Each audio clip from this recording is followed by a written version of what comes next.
tonight. Could you please take a moment to introduce yourself and share a little bit about your career field? Absolutely. So my name is Mike Linder. I am an electrical engineer at Burns& McDonnell in the Transmission Distribution Division. Originally from Kansas City, grew up in Overland Park, went to St. Thomas Aquinas for high school, and then got my electrical engineering degree from K-State. And I have been at Burns & Mac since I started interning there in 2014. Had two internships, and then I've been full-time since 2016 in the substation department. Oh, that's so interesting. Thank you for taking time to join us in our virtual career fair today. I have a few more questions so our students can have a chance to learn more about you and your career pathway. So, how did you get to where you are now, and what would you like your career to be in the future? Yeah, absolutely. So I've always been a big goal setter. I think if you have a path and kind of plan out your path before you get started on anything, you'll be a little more successful. So always set goals and kind of check in on them along the way, both short-term and long-term goals. And I think I saw your questions last night, and I think a lot of the answers are going to kind of relate to that same message of just setting goals and always checking in on them. And I think that will lead to more success in the future for everybody. Another thing is just keeping as many doors open as possible, getting involved with a lot of things. So for instance, when I was in college, I was involved in like 3 or 4 different organizations at once. And through that, you learn a lot of things such as time management, structure, staying committed to something. And you also learn a lot about networking and meeting people and kind of just how to balance your life and not just focus on one thing at a time. So I think it makes you a little more well-rounded, and I really learned a lot from that. And then lastly, just hard work. You're really not going to get anywhere if you don't push yourself and work hard at something. So I think a lot of those just kind of intermingle with each other. But that's what I would say, honestly. Okay. And thinking about your daily work, what is your favorite part of your job? And is there any part of your job that isn't so enjoyable? So the most important thing that I would say, and at Burns & McDonnell, we really stress this, is the people and the culture. So to me, you could love your job, you could love what you do, and I do, but the people is what makes it the most enjoyable. The people you interact with every day and work with on your team. Without that company culture, it really would make it feel like you're doing everything yourself, which is almost impossible. You really need a solid foundation of a good group of people around you to go in the direction you want to go. And at Burns & Mac, they really sell, you basically own your own career. It's your career. You can basically do whatever you want with it. And that is another great thing that I love about working at Burns & McDonnell. What is the very first job you had, and what did you learn from your first job? Gosh, I was thinking about that. So I had a handful of jobs when I was like 13, 14, 15. My parents made me do it just to get out of the house. And actually, it's probably, now looking back on it, a little more than just that. It was to start learning how to, set expectations for yourself, get out of bed, go to work every day. I think my first job was actually an umpire. And really, obviously you learn the baseball aspect of it, but the more important thing was how to like have structure in your life, how to stay committed to something that you signed up for, just time management, because I was playing sports and going to school, and I had the jobs on the side, and so I think it was more than just, hey, go make money. I think it was setting me up for success down the road. And that was my first job. I also worked at a pool, a grocery store, a restaurant. So just a handful of like kind of random jobs that it really wasn't about the money. Like, I wasn't making that much money, but I think I really learned a lot from all those jobs. That's Oh my God, that's so interesting. Yeah. So, could you explain what your educational pathway looked like? Yeah. So I'll start with high school. I only took a few college credit classes in high school. I took college biology and, gosh, maybe another one. Um, so I didn't go into college with you know 20 classes on. I had like 3 to 6 hours on my transcript, and basically started from scratch. So I went to K-State, enrolled in the College of Engineering out of high school, and I started in general engineering because I didn't really know what type of engineering I wanted to do. And the first semester I was in this general engineering class, and I think we met every Friday, and every Friday afternoon, an individual from a different engineering discipline or industry would come in and talk to us about what they did in their profession. And so from there, that really piqued my interest in electrical engineering. And so my second semester, I enrolled in the EE, or it's electrical and computer engineering program at K-State. And so my first 2 years, I was taking like math heavy classes, science heavy classes, and then just the general eds on the side to get all that knocked out. And then my junior year is when I really started focusing on the engineering classes themselves. And that's when I was like, yeah, this is awesome. This is really what I want to do.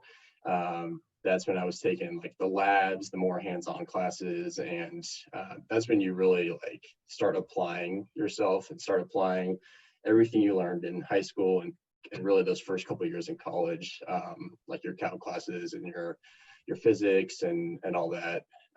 That's when it really starts to kind of mold together and you kind of start seeing a little more of the big picture type of thing. So, what is your definition of success?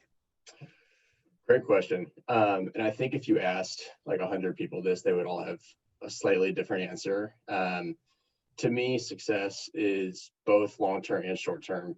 Long-term, I think when it's all said and done in your career, when it's, it's time for you to retire, looking back and seeing the legacy you left on the people you worked with and the projects you worked on. And if the people you worked with were successful around you and with you, then I think you can look back and count that as a success towards your career as well. Short-term goals as well are important for that long-term success. So say you're working on a project or you want to pass a class or a test or even just like graduating high school and college is a major success in your life. And so it's little things along the way that will lead to that long-term goal and that legacy that I was talking about. But it's really just like proving to yourself that you can succeed in those short-term goals and setting those milestones. And after you convince yourself you can do it a few times, and you can do it as many times as you want. So, what advice do you have for students that can help them prepare to get a job in your field of in the future? Yeah. So start with, and I didn't really do this too much in high school, but if you can, start taking some STEM classes in high school, especially the college classes. That will really give you a heads up before you even go to college. You'll be light years ahead if you can take, your calcs and your physics and all that and knock that out in college or in high school. But even if you don't, like I said, I didn't do that, and I was just fine. I went to college for 4.5 years, and it worked out just fine. But really staying focused on those STEM classes if you want to pursue an engineering degree. So say you go into college with no background, that's fine. So just focus on those classes the first couple of years, and then you can really focus on the engineering classes after that. Another thing is career fairs.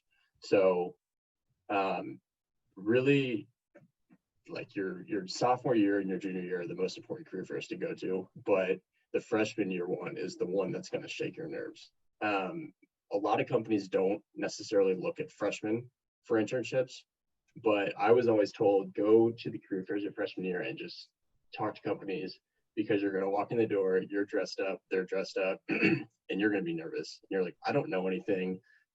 I know these people know I don't know anything, but as long as you're going around and talking to them, it's going to make the next couple of years that much easier that you've already done it.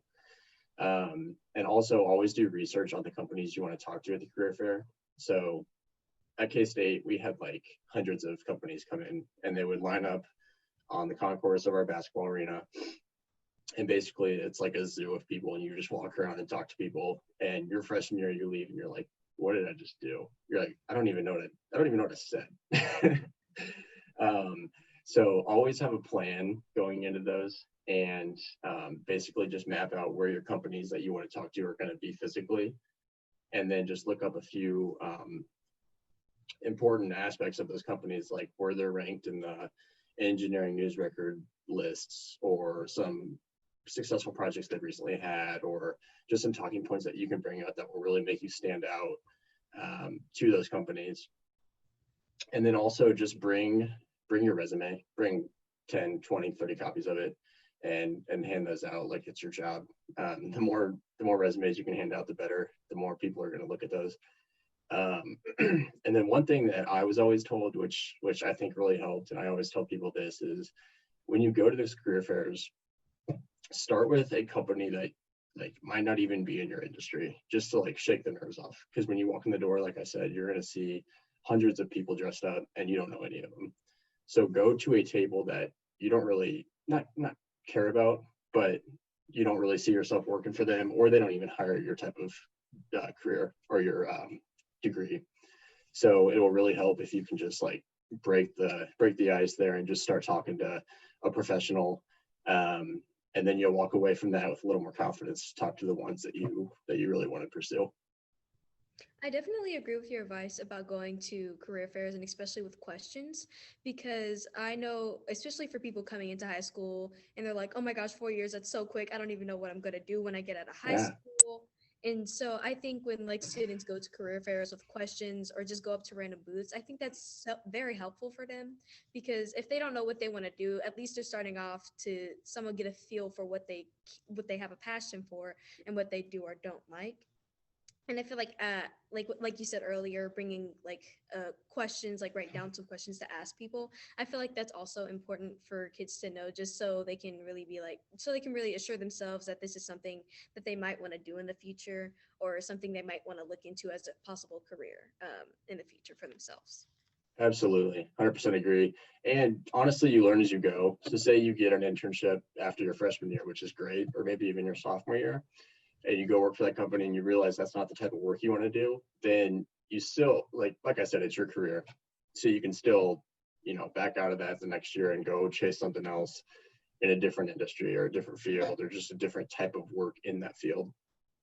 So no matter what internship you get or no matter what you're doing, you're always learning, which is a benefit. And it's your career, so you really are the ultimate decision maker in it. Right. So thank you so much for sharing your story with us and spending time with me to able to share your story with me and future students, high school students and future college students. Excuse me. Absolutely. Yeah, this is really cool that you guys are doing that. Is this like a new thing you're doing with the virtual world or So we usually do it every year. Like students would, a okay, bunch of eighth grade students would come to our school and we'd show them around like all the programs and all the clubs we have at our school. But since cool. COVID, we have to virtually do it. So we're making these interviews so kids who might have an idea of what they want to do in the future kind of know what to expect or know what to do in order to get to that point in their future. Awesome. Awesome. We'll keep it up. And if you guys need anything in the future, feel free to reach out. Of course. It was nice meeting you. Yeah, you too. Take care. You too. Bye.